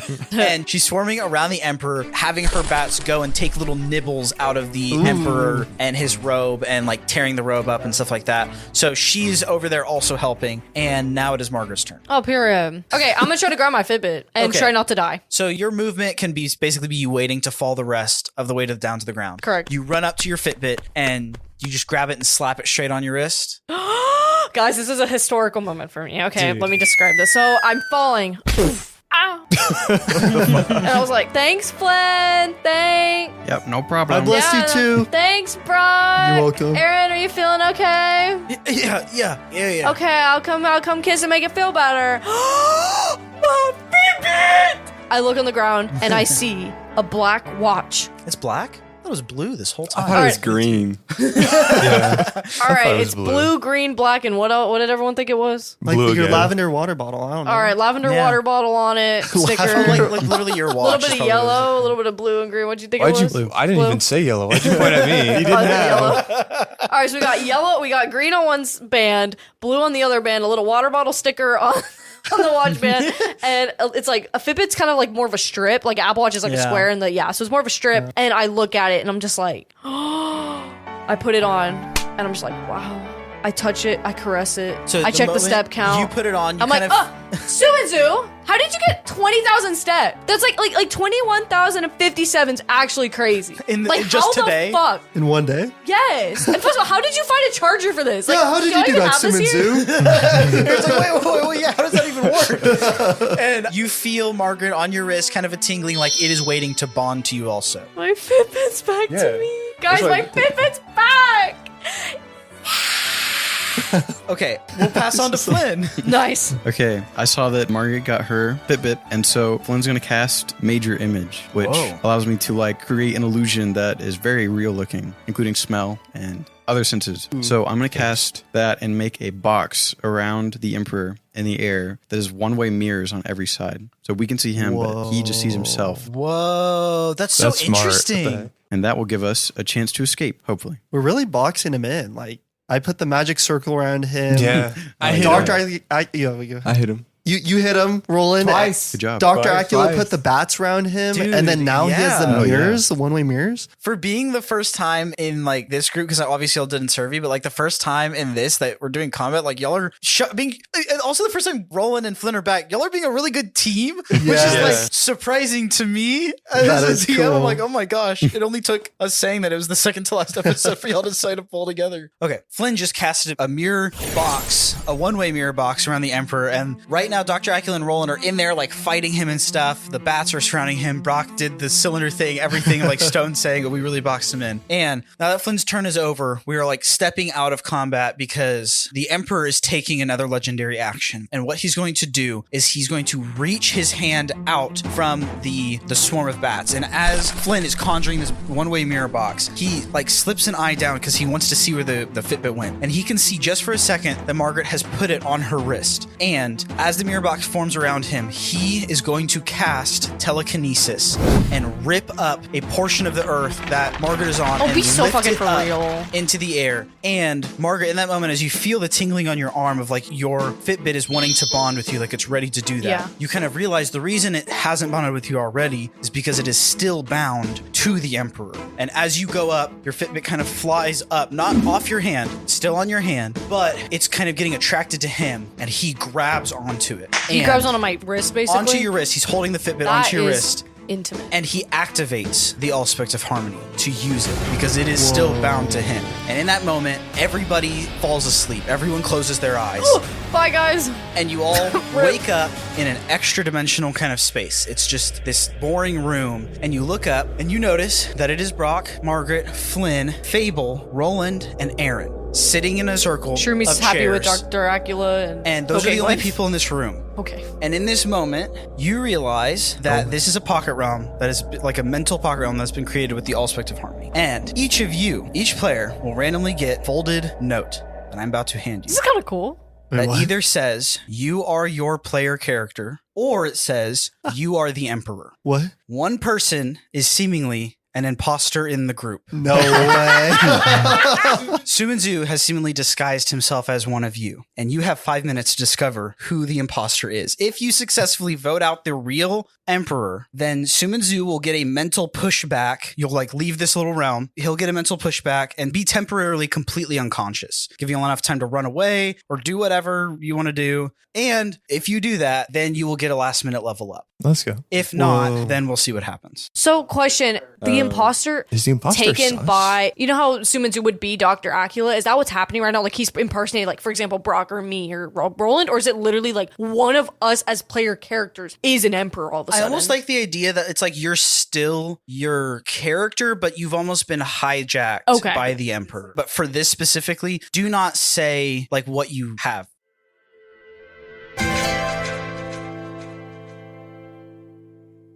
So everyone's been handed their little cards, and I guess I'll just start a 5-minute timer. Oh, something I wanted to throw out there. Remember the deal that the Emperor has given, which I'll say extends to everyone here, that if you decide to just bend the knee, show him fealty, basically say, I will let you take my Allspect, he will send you home. So he'll take over keep that in presidency. mind. That's just you leaving the podcast. That's it. Remember, too, if you are the Emperor, part of the incentive is to try and get the actual group to be on your side. And the interesting part is some people, like Margaret, have already voiced, like, it's not really that, like, we might as well take the deal. Like, it's not that bad. So, okay. 3, 5, 4, 3, 2, 1.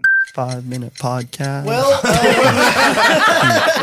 Aaron's like, we're here now. guys, Where are we? I have the necklace. Good job. You were working at that for the whole time. Yeah, but I don't want the necklace. Then take it off. Oh, long story short, I need your necklace. Well, everyone's. He's the Allspecs. Do you want it now? I have my sword, okay? Yes. And Who is this? don't worry about that. You know now. Boom. You know, as a DM, you. Everyone just You just know everything about everybody, how everything works in society. So smart. You understand democracies and politics and tyrannies. I just understands the You're good universe now. now. It's a Baby's a celestial mermaid being. and you're done. Can you be my Force you to papa? finish. I'm everyone's papa. Yes, he's my papa. Yes. Yes. So, guys, we need to figure out who among us is the emperor because I hear we get a reward. I think I have a way out of here. Okay. Okay. My thing, this new invention that I've brought, if I use all of the allspecs, then I can basically do anything. I can get us home. That's great. We have 2 of them. That's the thing is we don't have all of them. What if we So- just took his deal and went home? I want to go home. I can make us go home. But we don't have all the allspecs. I'm need going to throw this all out of- here. He said I could live again on Earth, and I don't know if I go through some portal or something, or however we use the allspec thing. I don't know if I'll live. We could go home together, Aaron. And if I take his deal, I mean, like, who's to say we can't use the allspec to, like, stop the Empire or whatever? But then we can take his deal to get out of here, and I agree. I could live. I can use the allspecs. Trust me, you know who I am, right? You know what I've done? Yeah. I'm Flynn Taylor. But how do we Flynn not know that Taylor. you're not the Emperor Well, do you trying to get all of our allspecs? That's true. Exactly. Do you still want to go home? You have a wife here, don't you? Of course I want to go home. The deer You're wife. just going to leave your dear wife? I'll talk to her. disrespectful. I'll talk to her. You'll talk to her? Yes, it's planned. It's planned out. Trust. You have a sending stone or something? No, Do you have a prenup? It'll be later.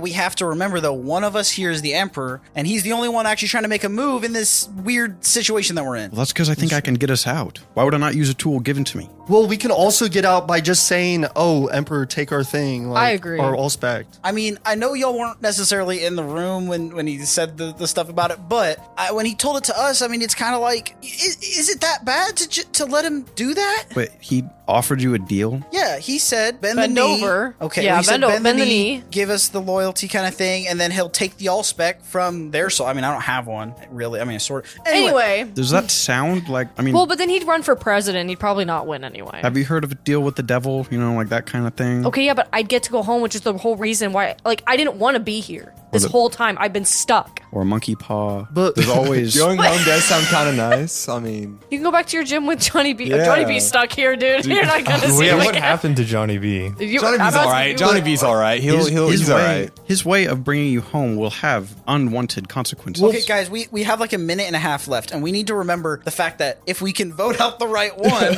then Emperor will be unconscious, so we can like really safely get away, and we get a level up. So maybe we should try and figure this out. I don't think So- the deal is that bad. But what about, like, he said, can we just go home if we have our allspec? Like, do we have to have our allspec in order to go home? Or is it just, he said it's within us, right? He said among if us. you let him take the allspec from you, Within. from within you, it's bound to your soul. So if you let him take it, then he'll let you go home. He'll just put you there. He'll just send you exactly. back. I think we should do it. Yeah, then we Like, I can- really fair think it's a good enough. idea. Sure, he'll put you home. I mean- but he didn't say he'll do it alive. Okay, he's the only one disagreeing. Flynn is the only one I'm disagreeing. just saying that I could get us out with no Yeah, Flynn's consequences. trying to collect our allspecs. That's a bit sus. That's how That's this what I'm works. saying. I'd have to use your allspecs to make the Yeah, thing but with the work. Emperor's method, we can just go home right now. There's no reason to use that. That's like cashing your check at like a shark loan thing off the side of the highway. Sure.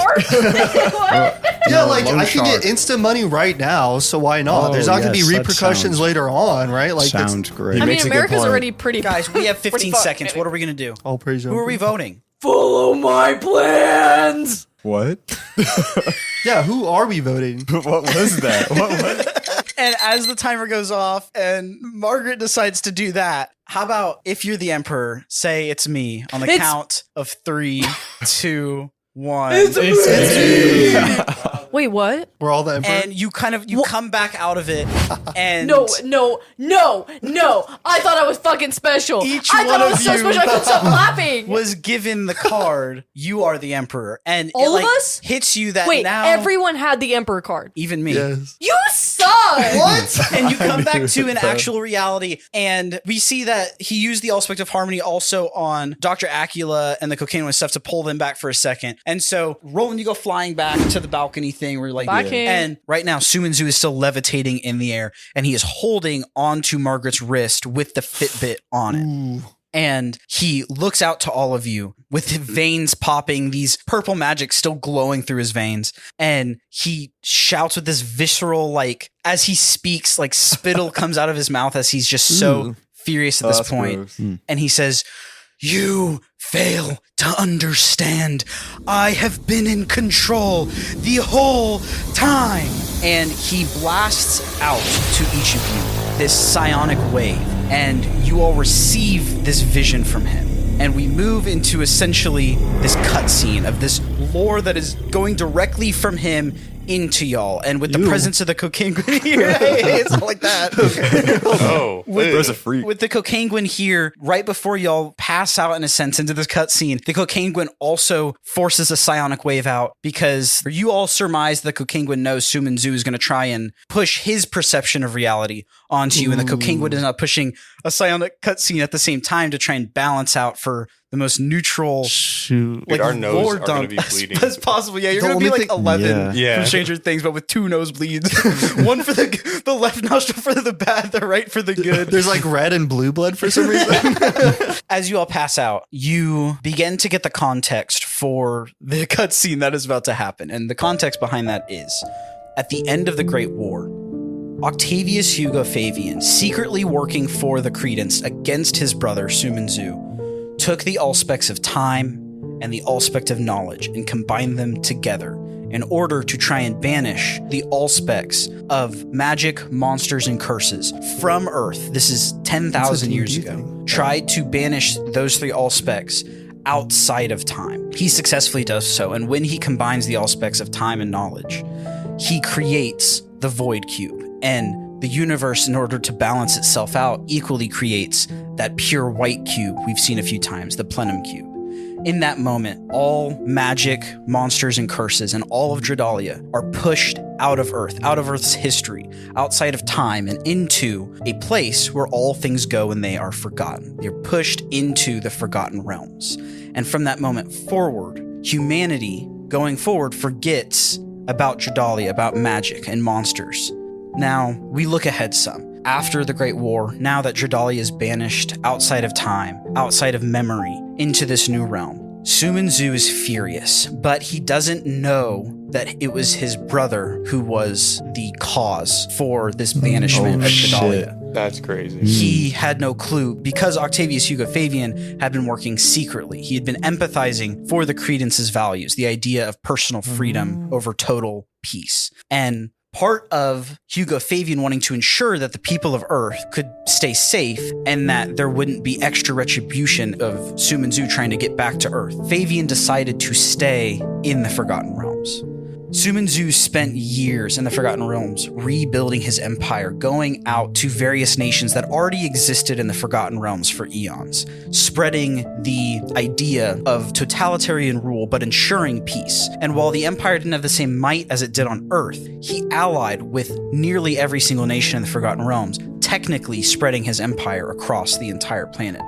Now, the reason it was so easy for Sumanzu to do this, as we see him going around the world spreading these ideas, is because all of the people who resisted him, all the people that disagreed with Dradalia, are on Earth. Pretty much everyone that is in the Forgotten Realms now are people from Earth. All kinds of creatures, all kinds of magical, non-human people are the ones that agreed with the idea of Dradalia. So all the cool people agreed and we're left with nothing? That's crazy. That's kind of bullshit. The only people who remained were loyal to him, and he loved them dearly for that. Once Sumanzu had stabilized his empire, he began campaigning that while they had lost many and were done a great injustice by the Credence, Sumanzu promised his people that they were gifted with a new chance. They were rid of the rot in his empire. He saw his empire as this beautiful fruit, and the Credence was a growing rot, a maggot in it that was plucked out by the Credence.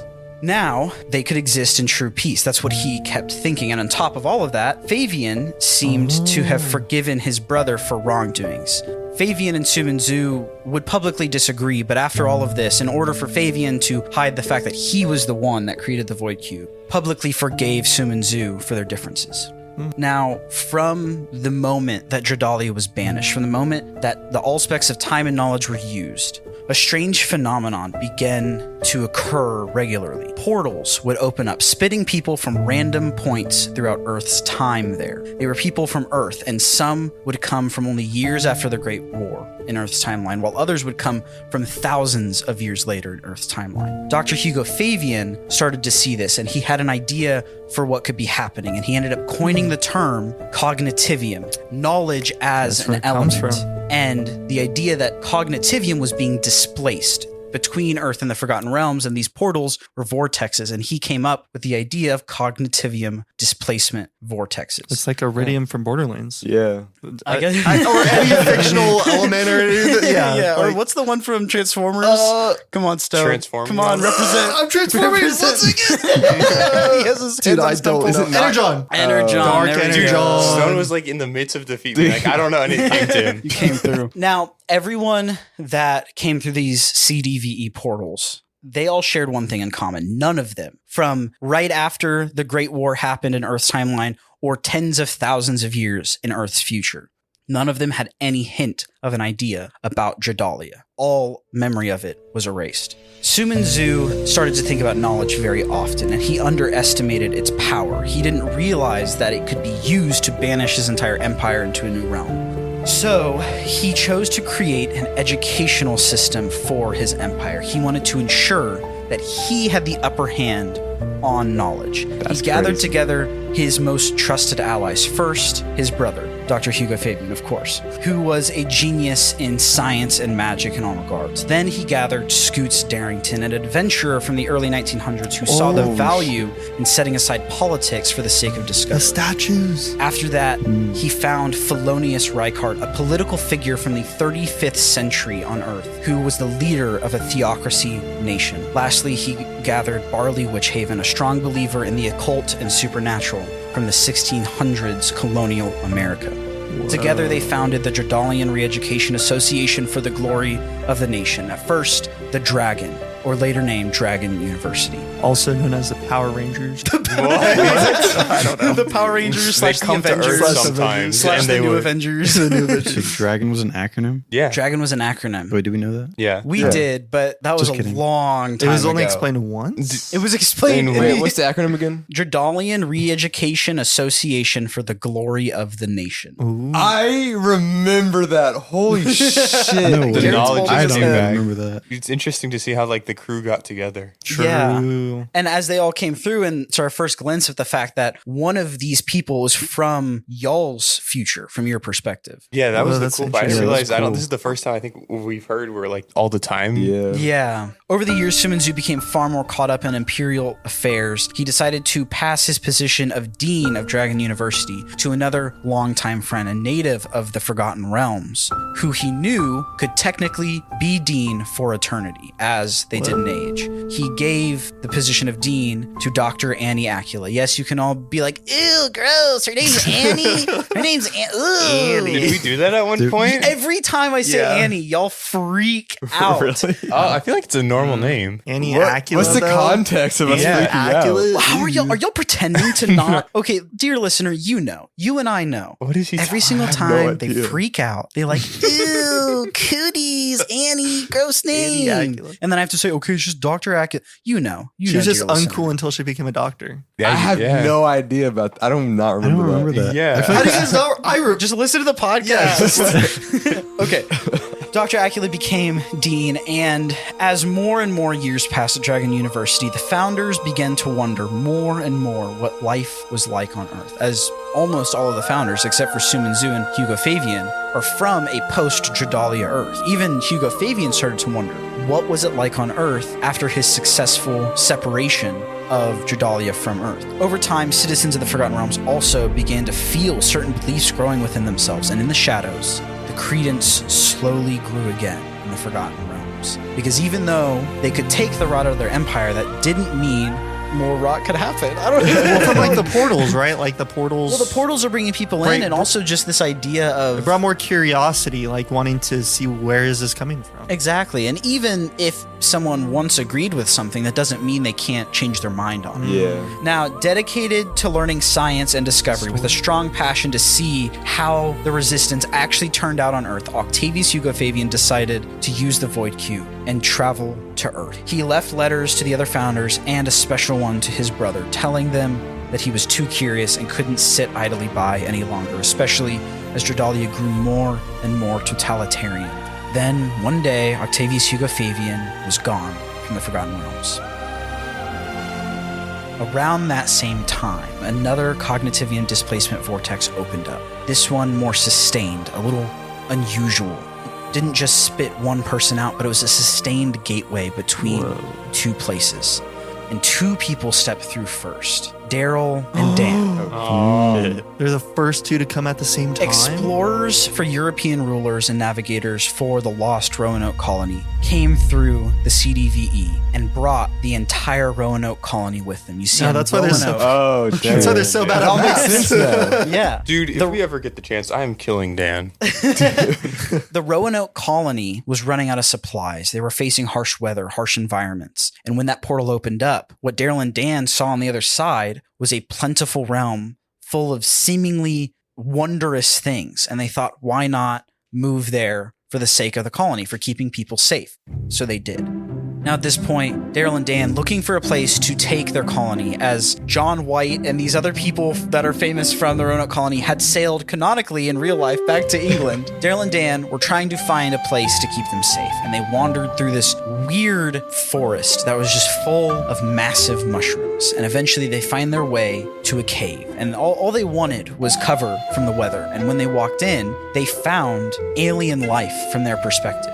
They didn't know where they were or what they were doing, but they did know that they could communicate with these mushroom people. And it took a lot of convincing. It took days for Daryl and Dan to convince this Myconid colony to let them stay there. And eventually, the mushroom sovereign for that colony allowed it because they were about protecting people. They brought the Roanoke colony into these caves. And over time, we see the Myconids and the Roanoke colonists learn to sort of live in harmony. There were definitely moments of tension, but it worked for the most part. But the mushroom sovereign always held small amounts of grudges against Daryl and Dan for the Roanoke colonists basically living rent-free, so to speak. Eating their food. I actually don't think so. I don't think they would. Being human. Yeah, probably that. Well, and of course, these European settlers were probably also pretty racist towards the mushroom people as well. Maybe Just they you ate a saying mushroom. European settlers is like, ugh. As some time goes by, Daryl and Dan start bumping shoulders with people from the Credence, this effort that had started to build up. And people from the Credence started to learn about Daryl and Dan and the Roanoke colony and the idea of how Earth is turning out. And Daryl and Dan and the Credence decided to come together, to team up. My brain's still trying to wrap around the fact that there's a lot of history in the Forgotten Realms, but everyone is getting spat out at the same point in the Forgotten Realms, yet there's still a lot of history in the Forgotten Realms. Like, are they, because like from years after the whole incident versus thousands, tens of thousands of years after the incident, but they're all like existing at the same time in the Forgotten Realms. But the Forgotten Realms have also been like doing this war thing for a lot of years as well. So it's like, Perhaps you could imagine they might not be linear in relationship. While both Earth and the Forgotten Realms experience time in a linear pattern, the way they relate to each other might look more like a bell curve. okay. I don't know if I quite understand, but Garrett, For you astute listeners that want to go out there and do the math and figure it out, one day someone will figure it out, because I have it figured out. I did the you math can figure it out. a while ago. You got it. Gotta take You And just I will show me your say, proofs. Earth and the Forgotten Realms exist on linear timelines, but their relationship to each other Is it like when you're in the Nether, like every block is like 8 blocks in the overworld, but like for time instead That's a of good way of distance? thinking You about still it. exist. It's time travel. And Garrett, yo mama can't even fit in a Helldiver pod. What the heck is that? That's crazy. Out of nowhere. That's crazy. Okay, I'm just gonna keep going. I'm just gonna That spare was out Garrett of and keep nowhere. going. Yeah, I thought we were complimenting Gary because he was figuring that out. He was so No, smart. good stuff, Garrett. I just had a Helldiver joke in my brain since we've been playing that a lot recently. Anyways, on the other side of things, away from the Roanoke colonists and the Myconid colony, over time, the founders of Dragon University and the dean, Dr. Acula, had decided that the Credence was clearly right and that personal freedom was more important to them than total peace through totalitarian rule. However, the academics and the rebels saw things differently. The academics at Dragon University thought that the best move was to combine the worlds once again, since Earth eventually develops powerful science and technology that can fight Dradalia. But the rebels with the Credence believed that they should fight the fight in the Forgotten Realms and leave Earth out of it. The Credence didn't see Earth as the wonderland that the academics did, and they thought that they had a better chance at freedom from authority in the Forgotten Realms. Now, as Daryl and Dan are trying to foster a safe home for the Roanoke colonists, it quickly becomes clear to Daryl and Dan that everyone involved in both the Credence and the university have shifting alliances. At this point, Dragon's University founders have partnered with the Credence. They have begun secret meetings, meeting in all kinds of places, both in capitals of far-off nations and in Fartown, which is not that far away. They begin to meet, and they begin to look for the right time to strike. They're trying to find the point when everything lines up. The leaders of the Credence, Daryl and Dan, now working very closely with them, Dr. Acula and the founders of Dragon University, all coming together to think, how should we approach the fight against the Jordalian Empire?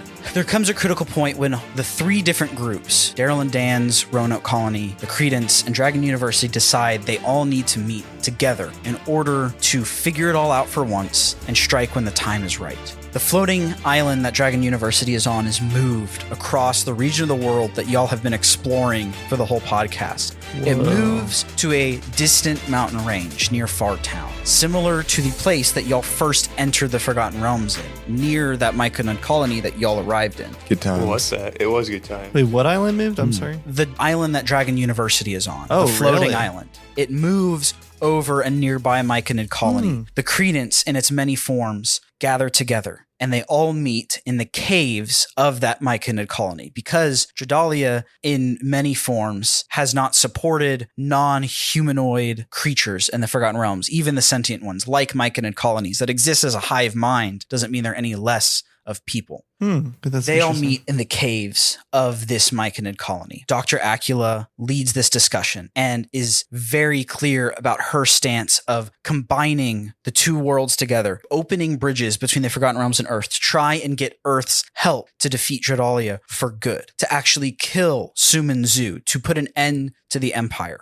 The Credence heavily disagrees. Its leaders coming forward, leaders that we hadn't fully met before. You are seeing in this cutscene people that you don't recognize, names you haven't heard. You begin to suspect it's for good reason, because those people probably aren't alive anymore. You surmise that as all of you watch this cutscene lay out in front of you. As Dr. Acula and the founders of Dragon University stand in this large auditorium, similar to the auditorium y'all did Shroomies Got Talent in, the Myconids watch with kind of bated breath. Daryl and Dan stand there as essentially spokespeople for Earth in this moment. Everything shifts as the amphitheater that they stand in rumbles and shakes, and you hear distant screams as Roanoke colonists flood into the amphitheater screaming that the Empire is overhead. The amphitheater caves in, rubble falling to the ground, fire screaming, magic missiles fly through the air, and as we see the ground above us, the roof of this cave system collapses in, you see a dozen Imperial dreadnoughts, an entire fleet hailing barrage down onto this Myconid colony. You see troopers down on the ground riding their horses, mages casting fireball left and right, casting this entire Myconid colony into flame. That's where Shroomy came from.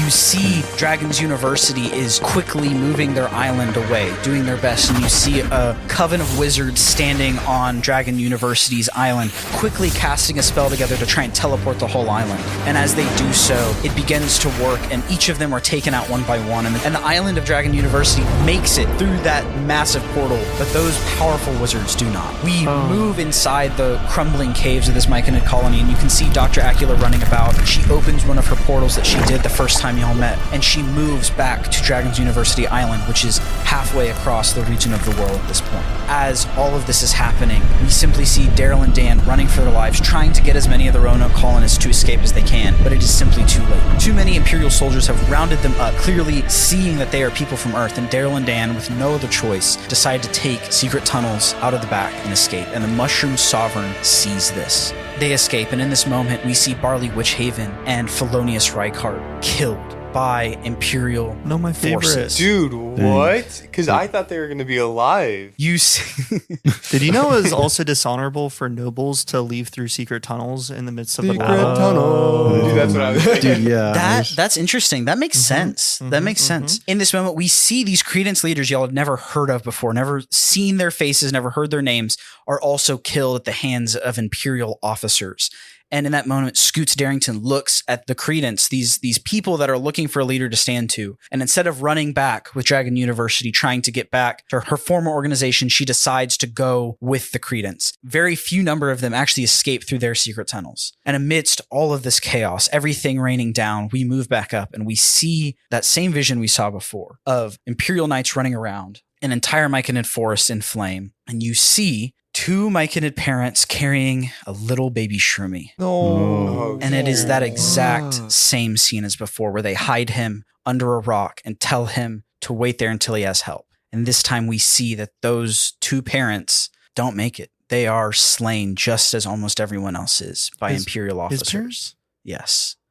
So Brock didn't kill his mom. Wait, what about the thing that was chopped Let's down? go. Yes, you did it. Wait, so the thing that was chopped down was not Shroomi's parents. That was Correct. like a tree, dude. Just a I thought tree. we all knew, but we were giving Stone a hard time. That's a twist. I think That's it got to the point where I just believed the lie that we were telling Stone. Yeah. Like, After this horrific scene, a few more things happen. We see the myconids, the few surviving ones, which the sovereign for that colony was one, sends words out through the fungal network that exists underground to all of the nearby myconid colonies, sending the image of Daryl and Dan to all of them, saying, if they show up, do not trust them, lock them up, and hold them accountable, because that myconid sovereign purely blamed Daryl and Dan for what happened, because if it wasn't for the Roanoke colonists living in their caves, none of that would have happened to those colonists. And you put it together, Daryl and Dan. that's why everyone hated Daryl and Dan so much, was because of that incident that happened. They all pinned the blame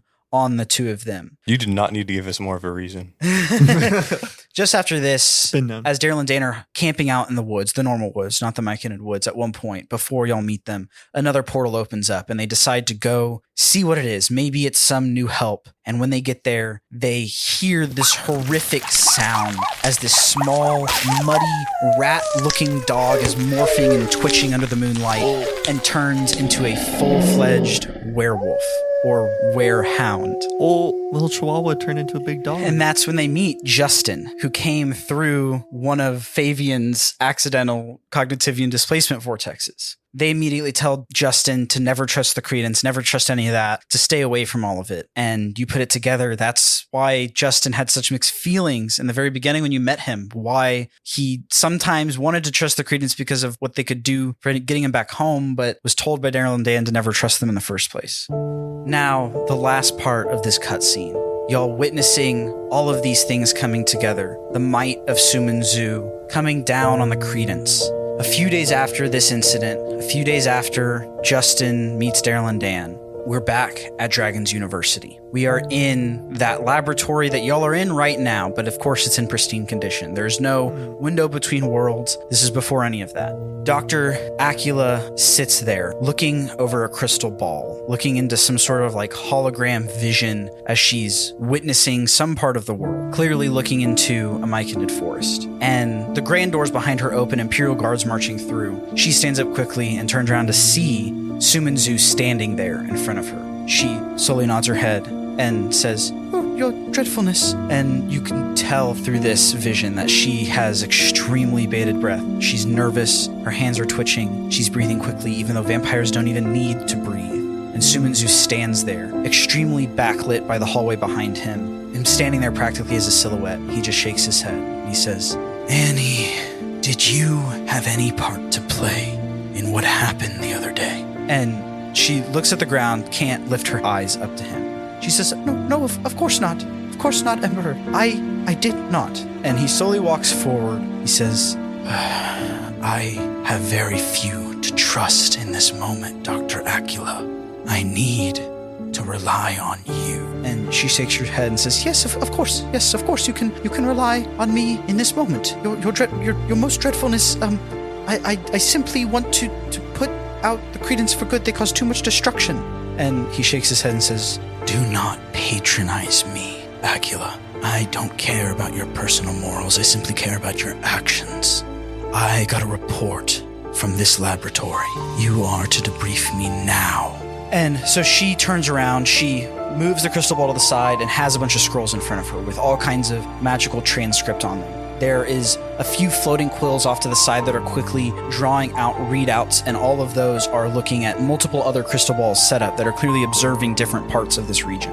And she says, yes, of course. And she hands over these scrolls, and he looks at them very closely, and slowly rolls it up and says, "How intriguing, Doctor.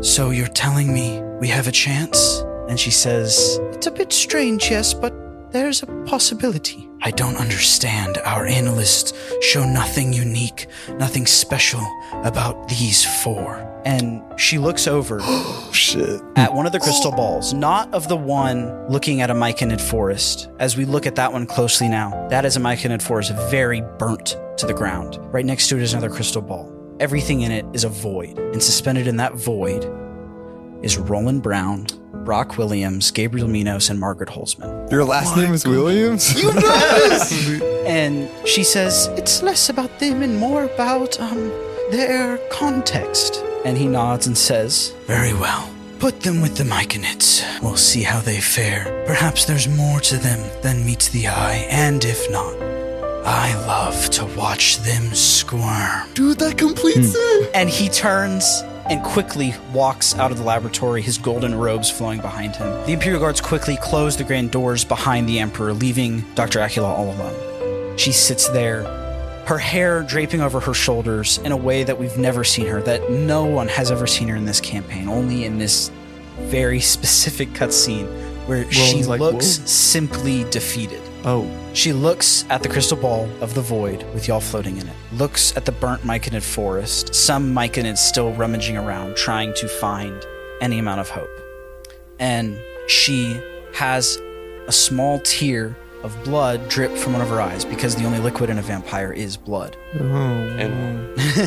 And she shakes her head, just not knowing how to navigate this political person rights situation. The Dredalian Empire stamping out what she thinks is the last hope for the Credence. And she looks at those 4. She can see the readouts of the Allspecs, the one document she hid from the Emperor, that each of them are linked to an Allspect. And she begins to move the crystal ball, looking at the burnt down myconid forest, over a mountain range and into a myconid forest that is lush and beautiful and still healthy. And she looks at the crystal ball of y'all in the void. She turns her hand, and you all begin to fall. And just as you think this cutscene is coming to a close, she pulls out a drawer from the desk she's sitting in, looks at this map written by Daryl and Dan of where to meet for this grand operation that they were going to plan that all went to ruins. She looks at a piece of sheet music stuck in Margaret's pocket and copies the map to the back of it. Oh my gosh. It all makes sense. That's how you found That's it. crazy. Way to go. And in that moment, she looks quickly at one of the crystal balls, and something clicks with her, and she moves it quickly back over to that burnt down forest, searching around, looking for something specifically, and she moves in on a specific point, on a specific rock.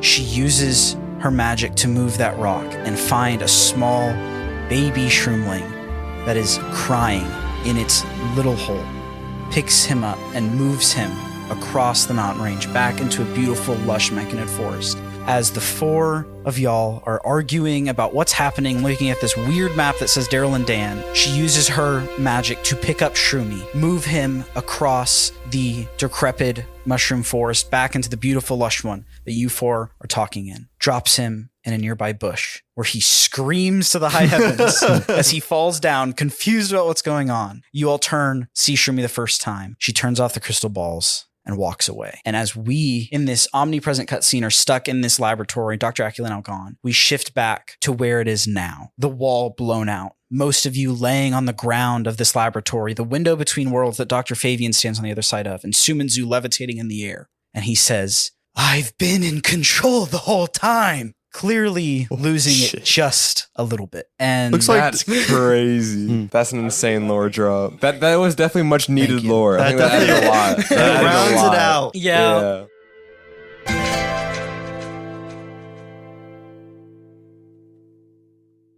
He's levitating there and he dispels the illusion and he just shakes his head. He says, like I said, I am always in control. Does that not make sense to you? You don't even know how to use these. And I guess he's still holding on to Margaret's hand.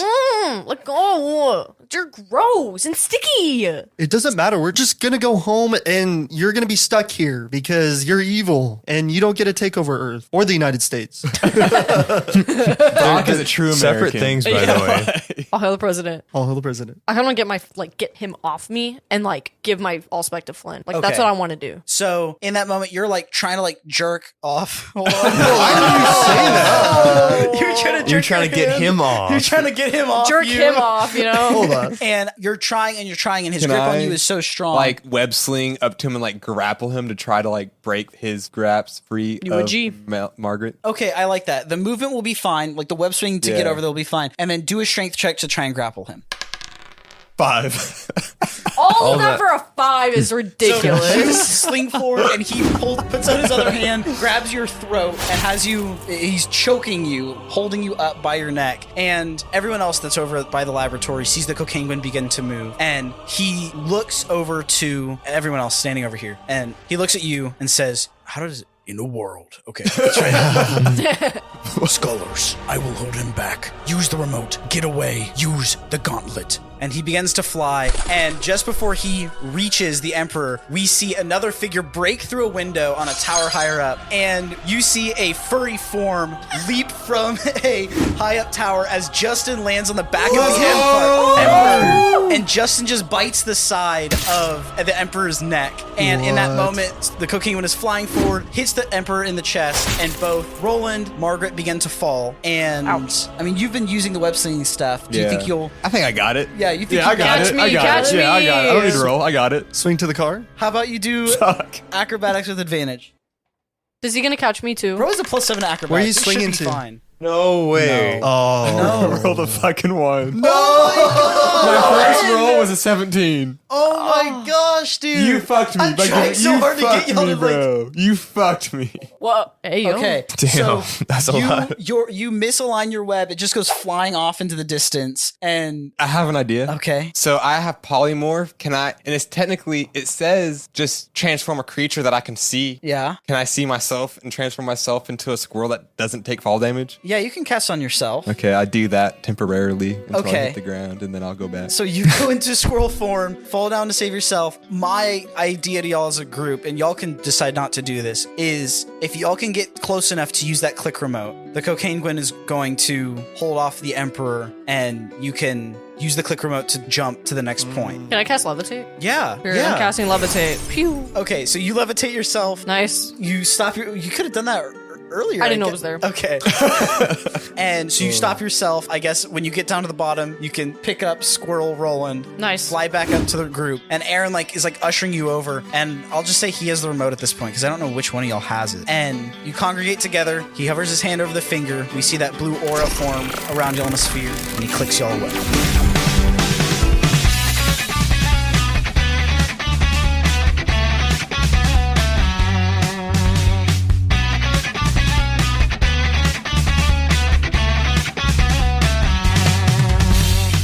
Guys, after this is going to be our last episode of Scholars and Dragons. After crazy. this one, It's going to be a long one. Is everyone, can I get a yeah if you're excited for the series finale?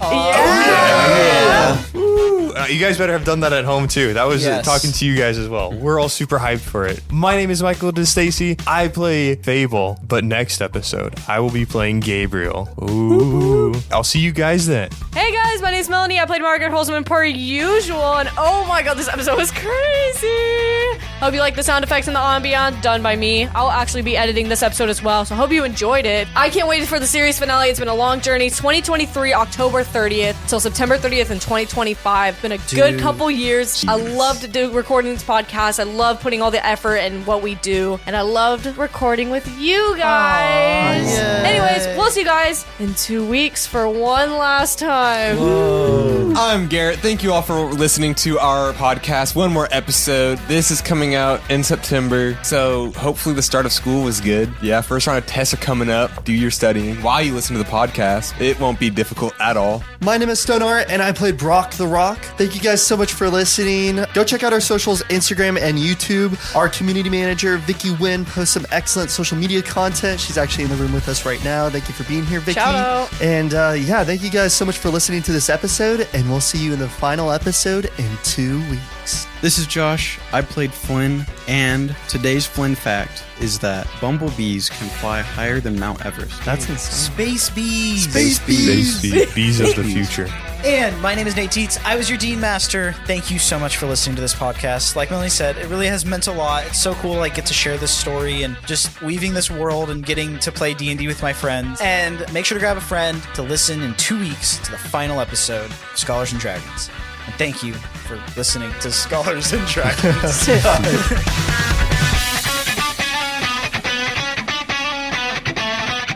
Bye.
DC is 16. I shouldn't have told you that. Too late.